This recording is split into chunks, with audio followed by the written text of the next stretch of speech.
electroimanes. Hola Tabata, buenos días. ¿Qué estás haciendo? Nada, profe, solo repasaba algo. Sucede que estaba buscando por internet sobre el tema de hoy y justamente hay una parte que me parece muy curiosa. A ver, cuéntame Tabata, soy todo oídos.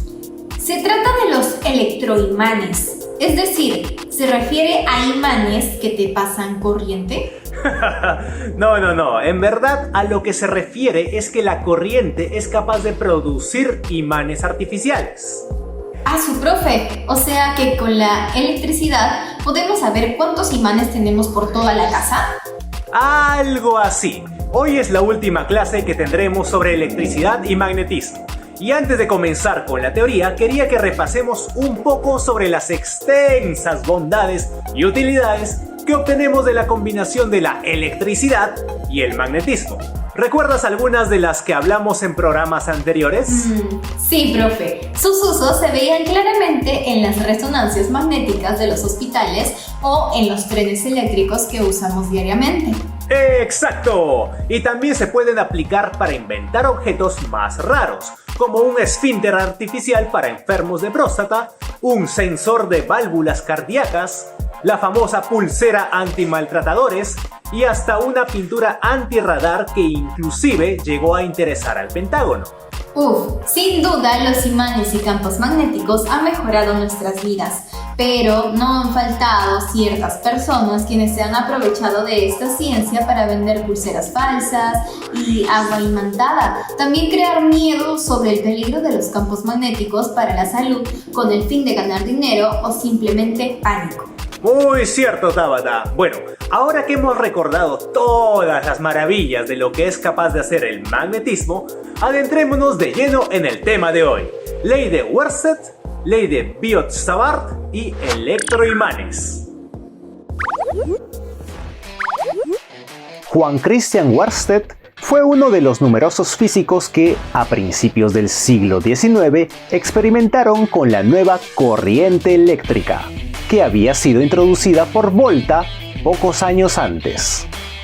Buscaban una conexión entre esta y el antiguo estudio del magnetismo. Por ese entonces era una ciencia completamente independiente y aún envuelta por el misticismo. Y es que algo se sospechaba desde un tiempo atrás. Los marinos contaban que los rayos de las tormentas provocaban vibraciones en las agujas de las brújulas y que eran capaces de imantar cucharas y tenedores, pero nadie podía comprender la existencia del magnetismo sin imanes. Su manera de buscar una conexión entre la electricidad y el magnetismo consistía en hacer pasar corrientes eléctricas por conductores colocando cerca imanes en diferentes posiciones, con la esperanza de advertir alguna interacción entre el conductor y los imanes.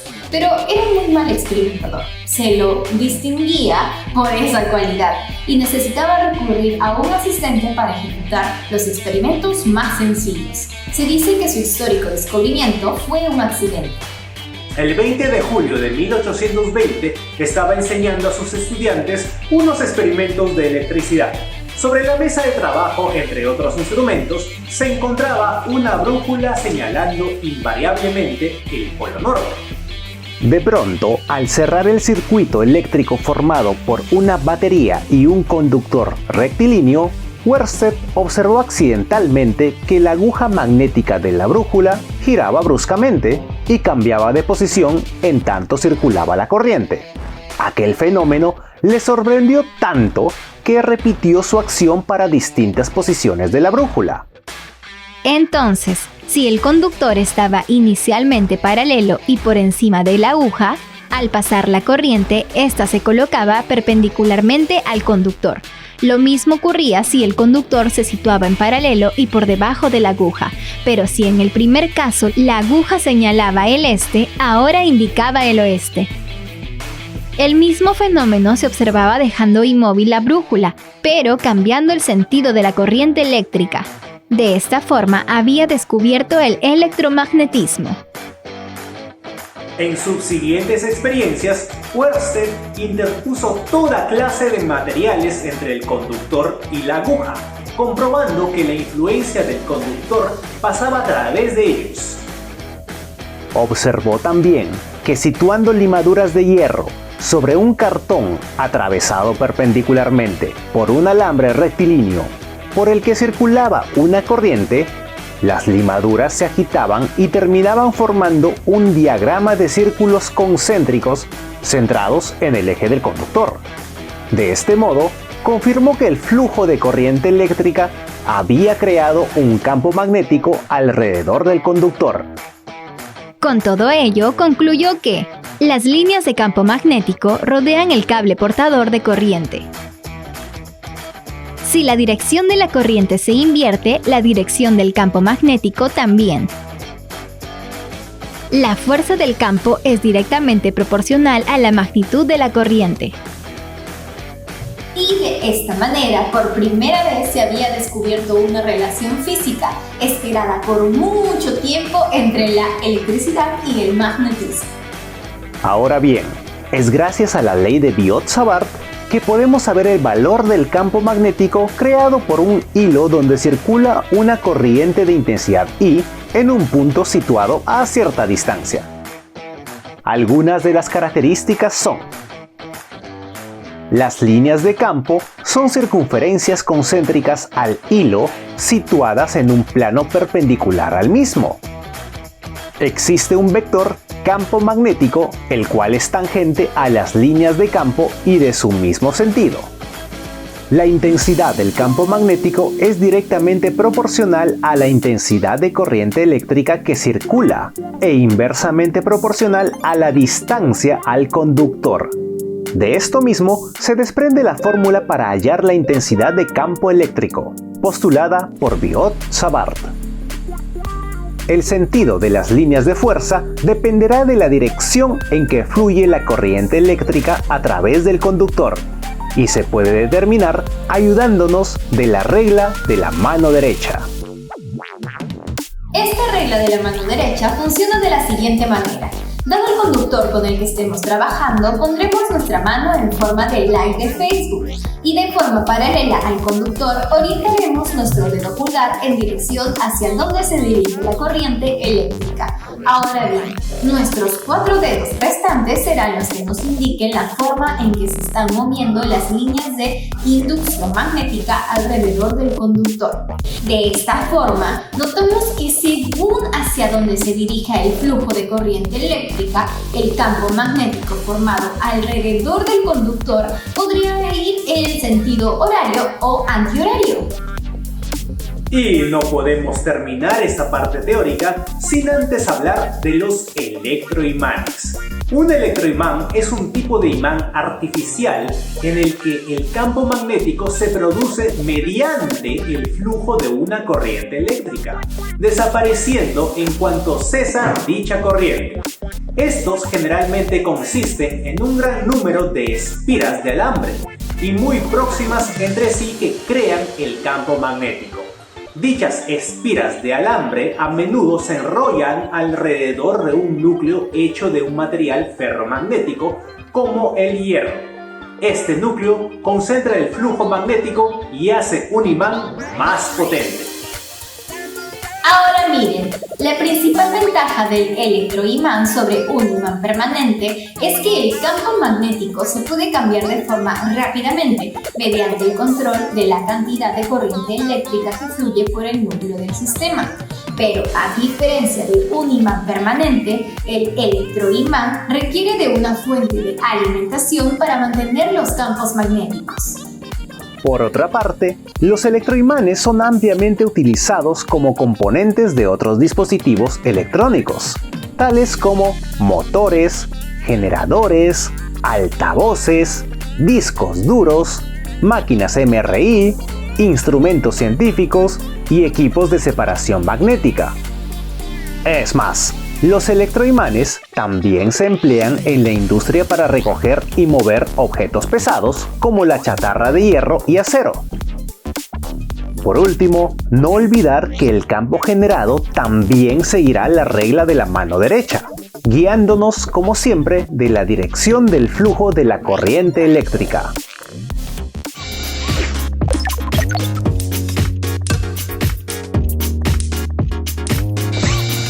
Señores y señoras, llegamos a la parte que todos esperaban, a la parte que todos pedían, a los experimentos. ¡Epa! Genial, profe, aunque no veo que tengan los materiales en la mesa como siempre lo hacen.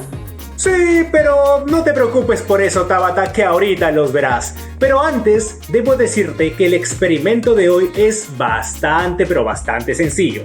Sin embargo, será suficiente para recrear y entender la ley de Oersted, que estudiamos hace un rato, por supuesto.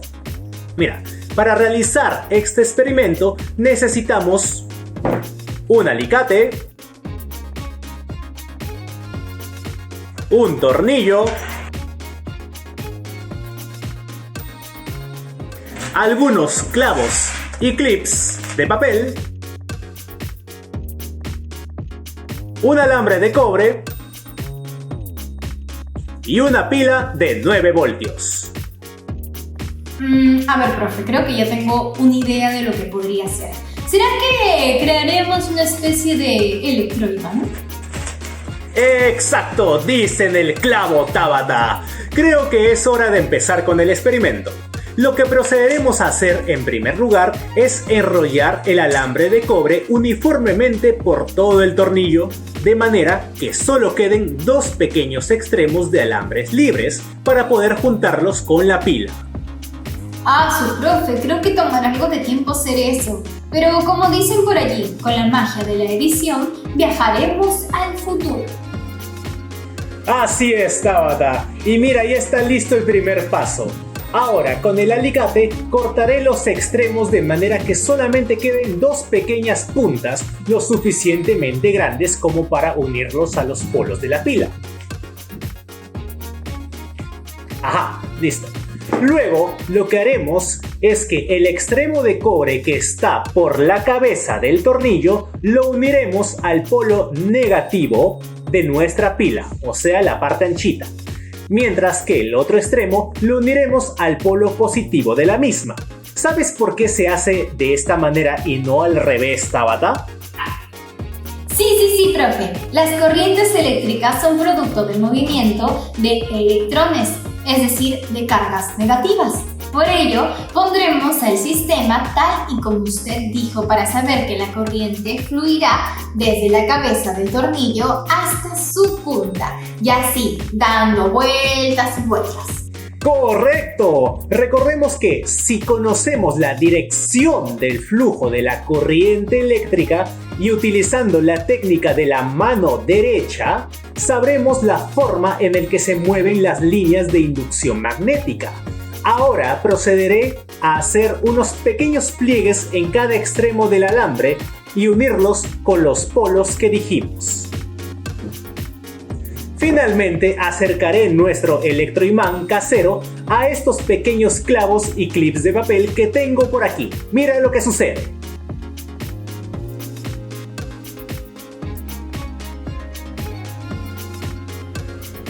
¡Wow! Profe, de verdad funciona como si fuera un imán. Es capaz de atraerlos. Así es, mi querida aprendiz. Te explico.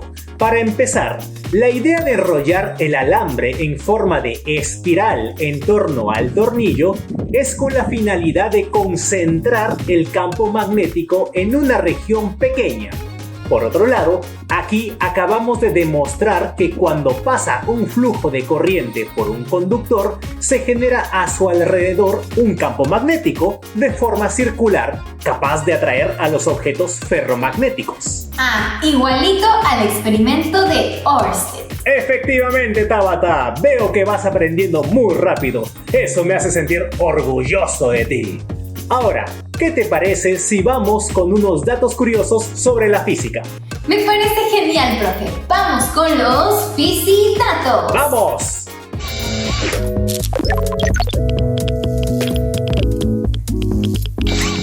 Y ahora, continuamos con la sección más curiosa del programa, los Fisidatos. ¿Tendrás por ahí algún dato que nos puedas compartir, Tabata? Claro, profe. Se conoce como superconductividad al fenómeno en el que un material conductor pierde completamente su resistencia eléctrica cuando se mantiene a una temperatura alrededor de cero absoluto, menos 237 grados centígrados. Esta temperatura a la que un conductor pasa a ser un superconductor varía según el material y se le conoce como temperatura crítica o temperatura de transición. Entonces, al no tener resistencia, los electrones pueden viajar a través de ellos por largos periodos de tiempo, sin pérdida de energía en forma de calor.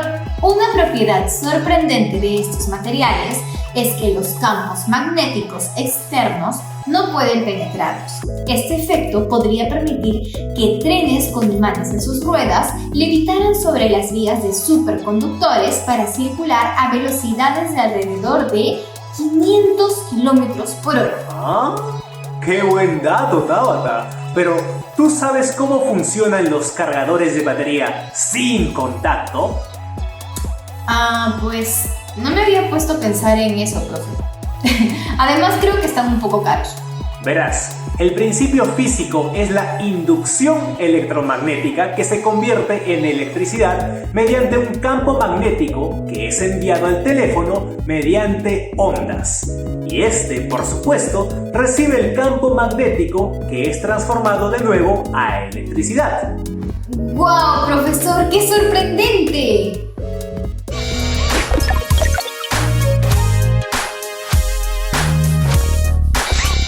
Ahora sí, Tabata, espero que hayas tenido tiempo para dar tus oraciones. Eso siempre, profe, aunque también ando lista en todo momento. Muy bien, continuemos. Si recreamos el experimento de Ørsted, hacemos que la corriente a través de un conductor fluya de norte a sur y ponemos una brújula debajo de este, ¿hacia qué dirección apuntará la brújula? A. Hacia el norte, B. Hacia el sur o C. Hacia el este. A ver, bueno, sabemos que estos se alinean de forma perpendicular, así que aplicando también la regla de la mano derecha, yo digo que la clave es la letra C. Estoy tan orgulloso de que estés aplicando desde ya la teoría que hemos visto en la clase de hoy. Creo que ya estamos listos para la última parte, el resumen del tema.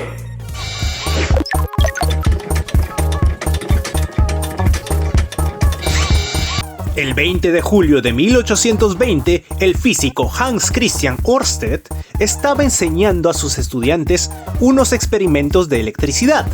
Sobre su mesa se encontraba una brújula apuntando invariablemente al polo norte. De pronto, al cerrar el circuito eléctrico formado por una batería y un conductor rectilíneo, observó que la aguja magnética de la brújula giraba bruscamente y cambiaba de posición en tanto circulaba la corriente. Así es. Luego seguiría experimentando con diferentes conductores y en distintas posiciones respecto a una aguja imantada, para concluir finalmente que la electricidad es capaz de producir un campo magnético el cual rodea al conductor. Si la dirección de la corriente se invierte, la dirección del campo magnético también. Este campo magnético se manifestaba a través de círculos concéntricos alrededor de todo el conductor.